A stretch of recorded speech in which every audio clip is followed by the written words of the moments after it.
BBOR, Black Box Online Radio, coming to you from West Virginia at heart and from around the globe. And hello everybody, today is Wednesday, another Ripper Wednesday. Welcome to the show. How's everybody doing? On Wednesdays this year I've been talking to you guys about Jack the Ripper, perhaps the world's most famous unsolved mystery.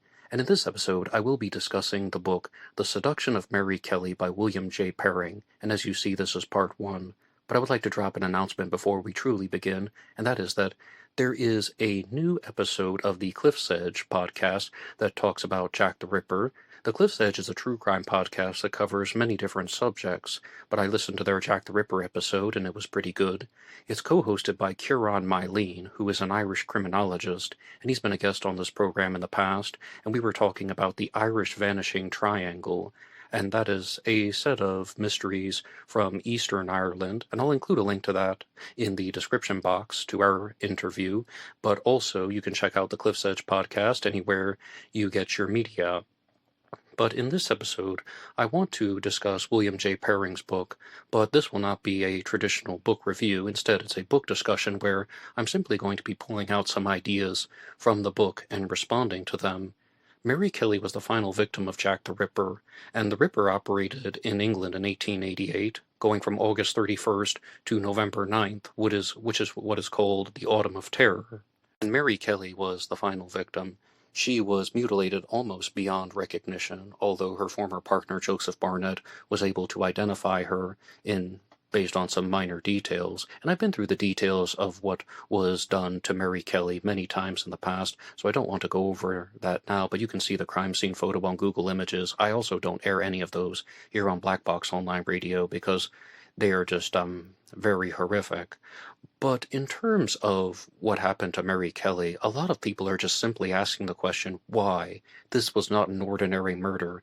The Ripper may have spent around 2 hours mutilating her body, dissecting her, cutting her apart, pulling out her organs, completely eviscerating her face. And even the novelist Patricia Cornwell decided to switch to true crime for Jack the Ripper because one thing that just absolutely perplexed her was, how and why would somebody do this to another person? And she began to just try and comprehend the thought process of the Ripper, or at the very least, try to know what happened, what were the preceding events leading up to the murder of Mary Kelly. So when I was reading William J. Perring's book, I really wanted to look at this from the lens of how and why did he choose to create Mary Kelly the way he did? By he, I mean William J. Perring's depiction of her. Like, how was he portraying Mary Kelly? Yes, of course, there's a storyline, but I'm not going to lie to you guys. I was really zoning in on those particular elements. And I also want to point out that Mary Kelly is someone who has found her own place in history. Lots of people are absolutely mesmerized by her, and she's the subject of the book Jack the Ripper and the Ghost of Mary Kelly by Veronica Lavender, and there are also two other books that have been written about her. The Real Mary Kelly and Jack the Ripper, A True Love Story by Wynne Weston Davis, and he is actually a descendant of Mary Kelly, her great-great-nephew. So, as you see, there are just countless pieces of literature that have been created about not only the Ripper, but also the victims.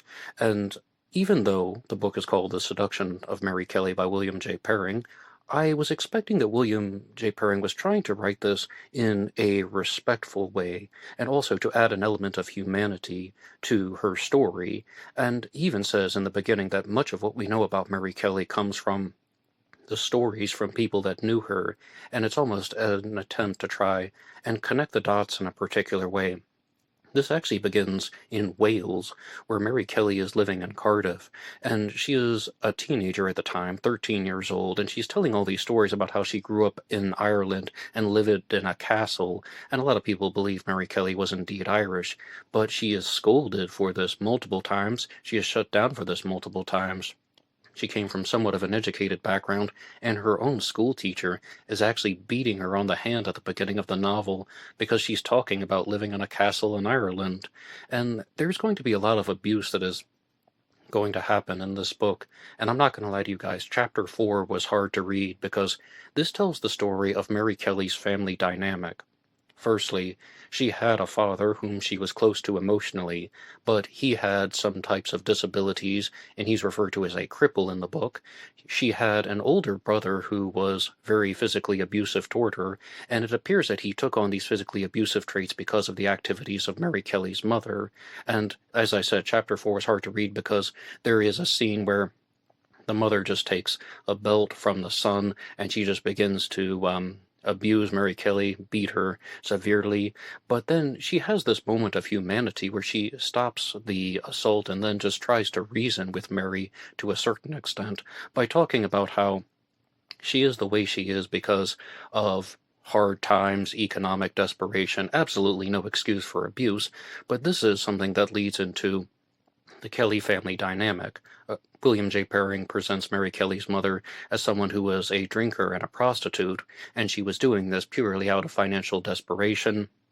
But then Mary Kelly would go on to lose both of her parents in a house fire, actually, going on to become an orphan.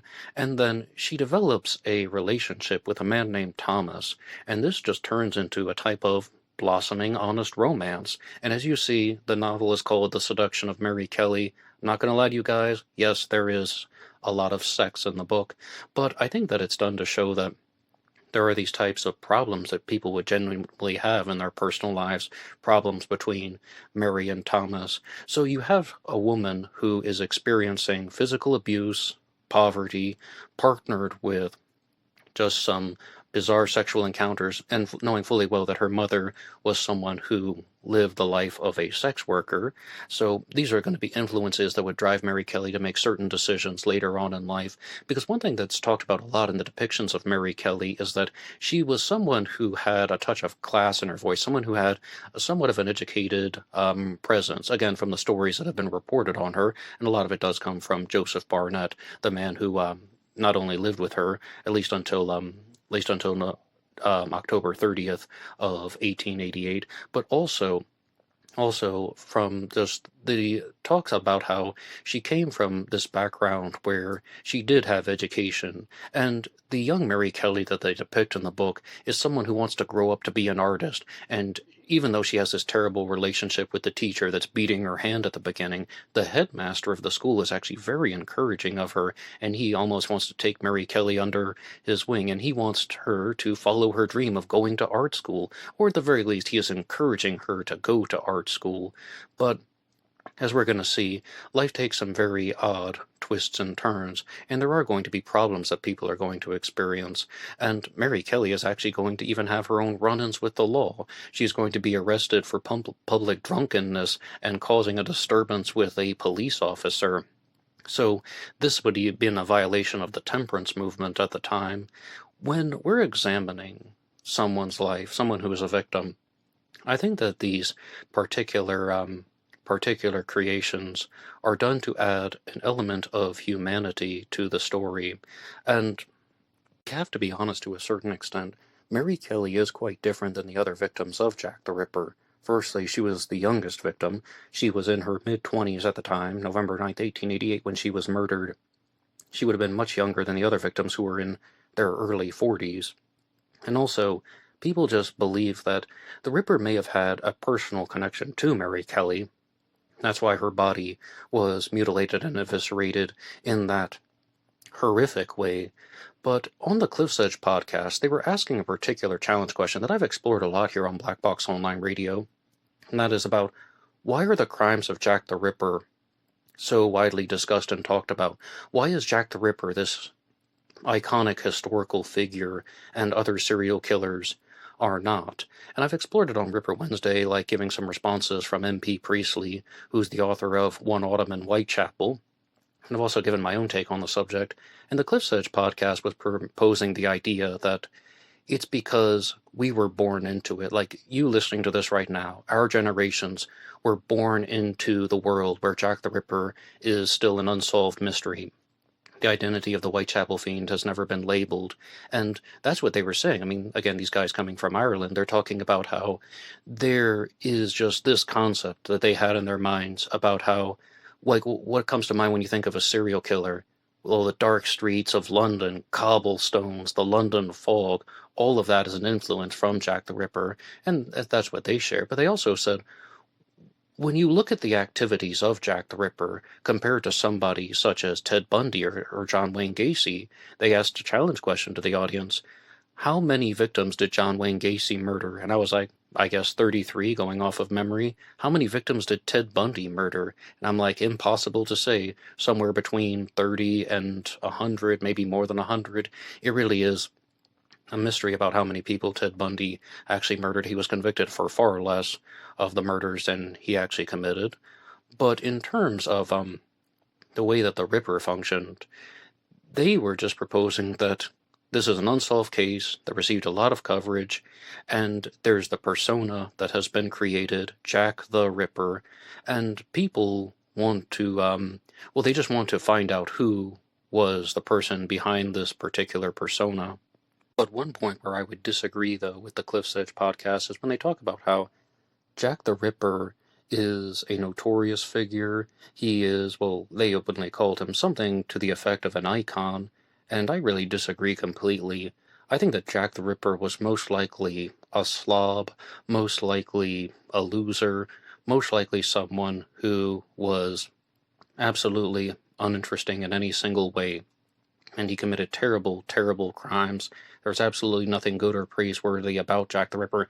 I don't even think that he was an icon. I think that he was a criminal who simply got away with it. And that's why a lot of us follow the story, is because they want to identify the killer, because he doesn't deserve to be anonymous. If the victims have their names spread around throughout world history, like Polly Nichols, Annie Chapman, Liz Stride, Catherine Eddowes, and Mary Kelly, why does the Ripper get to hide under this cloak of anonymity and get away with the crimes for the end of time? But it's going to be a very difficult case to solve.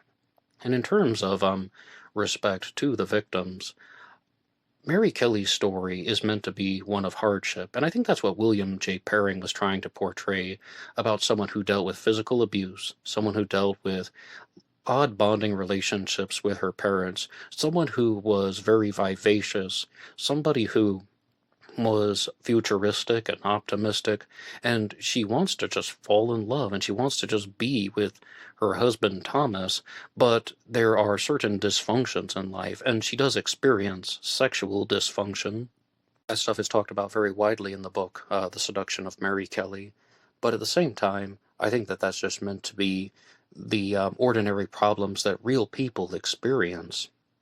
But though, I would like to know, what do you think about the fiction that has been written about Jack the Ripper?